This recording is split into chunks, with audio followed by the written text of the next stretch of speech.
All right, I've got a word I want to bring to you today. I'm not from the tractor today. I'm just standing in my shop fixing to mow some grass here in a minute, and I thought I'd take some time and share a word with y'all today.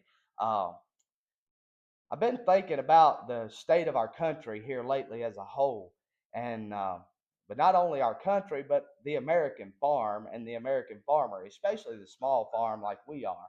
And while I was thinking about it, I got to looking around. I said, you know what? It looks like there's a whole lot more people getting out of farming in 2025 than there are getting into farming in 2025, especially in our area. And if you start looking at the farmers around us, most of them are on up in age, and there's not a lot of young guys in farming. There's a few, but there's not a whole lot. And I tell you, I believe that the more that we see our farms begin to decrease, the more struggles I think we'll see economically in America as a whole. Now, that being said, I liken the same thing unto the Christian and the church. You see all the division and all the fighting and the things going on that's just wicked around the world or in our country. I won't say around the world, but in our country. I think that is a consequence of the silence and the quietness of the church, of the Christian being silent in their life.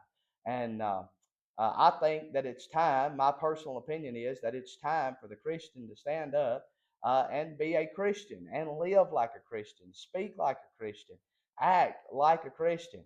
And so, how can a Christian take a stand in 2025? You don't have to fight, you don't have to argue. It's this simple right here. Be intentional with sharing your testimony. You see, if you're saved by the grace of God, God has given you a wonderful testimony to share, and you can share that with anybody. Let them know what God has done for you in your life.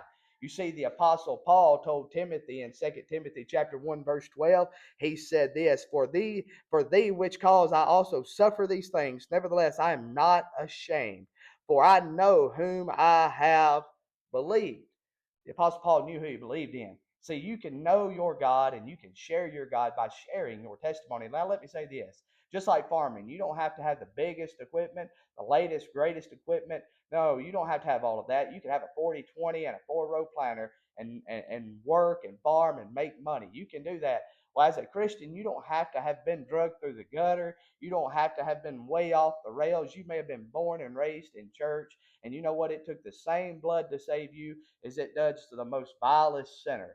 We all need saving. We're all headed to the same hell, and we all need the same Jesus. And so we can share our testimony this week. Hey, y'all go do some work today, live for Jesus, and have a blessed day.